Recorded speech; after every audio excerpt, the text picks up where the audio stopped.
Little floater from the free throw line. A really good job there, just kind of lulling the defense to sleep. The shot clock was winding down, and he's able to get into the paint and shoot a really nice floater, and really good tempo there that the Warhawks want to see. And they don't play a lot of zone, so Coach Cunningham must see something that he likes to put them in a zone on this possession. Offensive rebound, so K-State back within one. Wide open three, won't drop for Hartman. Bobby Bashir is one of them. As we mentioned, he shoots 49 from three and actually only shoots 26% from two. So most of his shots are threes, and when he's knocking them in, it makes it easier for the entire K-State offense. Rapiak with the reach in, forces the turnover, and now stolen. Open dunk for Brodnex. Brodnex with the throwdown, and he's in double figures. He's been over 20 in 3 of the last 5 games and headed there again today. Haggerty. Air ball. MJ Russell. Baseline drive stolen away. Haggerty trying to split 2 defenders, and Brodnex comes up with the rebound.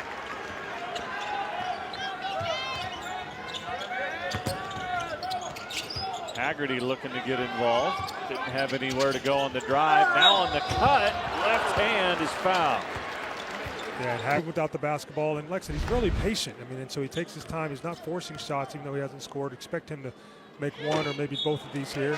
This is the first, but he's a guy that, as we know, can get going really quickly. And so for him, he just needs to see the ball go through, and then you might see him step up his game here. Yeah, he's for a guy who averages 23 a game, he definitely lets the game come to him, at least at the offensive end. Brodnex up over the top of McGriff. He just finds a way to score. 15 now for Brodnex. Haggerty with the floater. No, he's kind of throwing it out there to try and slow K-State down today. Right, he's trying to give him a different look and, like I said, slow down the tempo of the offense and make Kansas State use some of the clock before the shot goes up. And, you know, it's done a little bit of that obviously early on, but Kansas State seems to be finding a rhythm. Zone slowed K-State down for a little bit, but now you look up on the man and be able to score the basketball as well. So we'll kind of see what the adjustments are made, you know, after halftime. But here Kansas State wants to apply some pressure, try to get a stop, get an easy turnover. So they can get to the deck, and he gets the ball for triple of the day. Now 49 on the season as McGriff sends that one right back in the face of Lewis. Haggerty with the stick. PJ Haggerty in transition is where he is at his best. We know we've seen he's turned it over a few times today, but quite normally he is hard to stop in transition, and he gets the free throw line at a high clip there.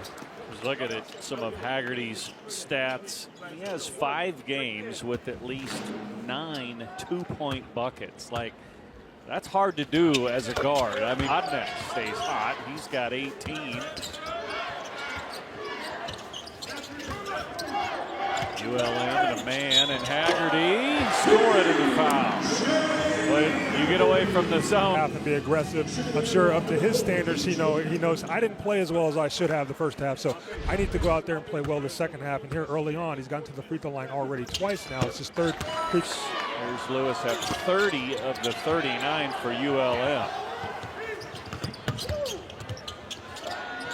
Transition three. Just trying to get stops to lead them into transition. Raynar Sanders hits from the corner. Haggerty, the crossover, and the left hand. Haggerty cooking now in the second half. And he's so crafty with the basketball, rejects the ball screen, which allows him to get to the lane and score the basketball. And here he is defensively getting out of transition. So he has started this second half. Into Manning.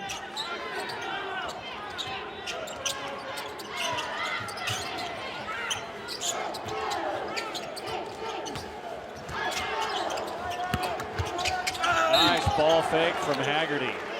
So far this year was 82% a year ago at Memphis. First one is good. This is the final non-conference game for K-State as they get ready for BYU. Number 10 Cougars coming to town on Saturday with A.J. DeBanson.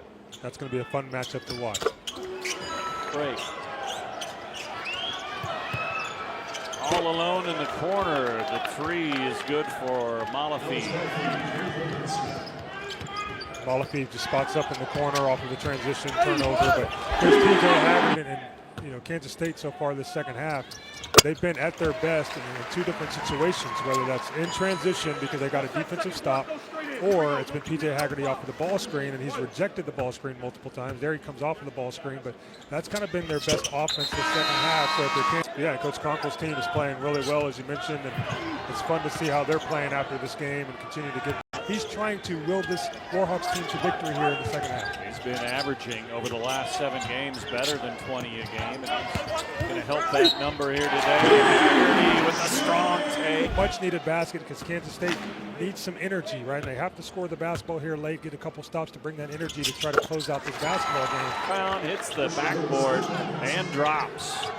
Sometimes you need a little bit of luck, and then that might have been a little bit of luck in Russell's favor, but nice job making the shot. Haggerty gets the whistle and count it. Now for Kansas State, and so he's going to have to go win this basketball game for the Wildcats. ULM still within striking distance as the three cuts it to 6.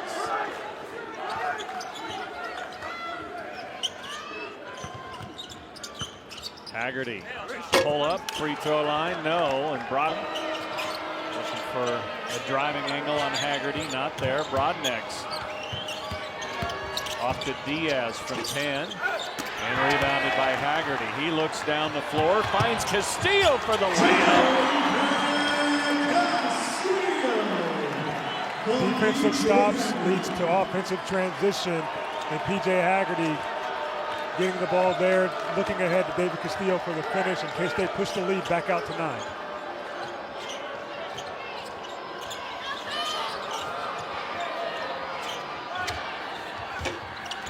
Layup missed. Sondor's got it back. Rapiak runs it down barely. And K-State has it up 8 inside 2 minutes. Diaz, they have been there 34 times today.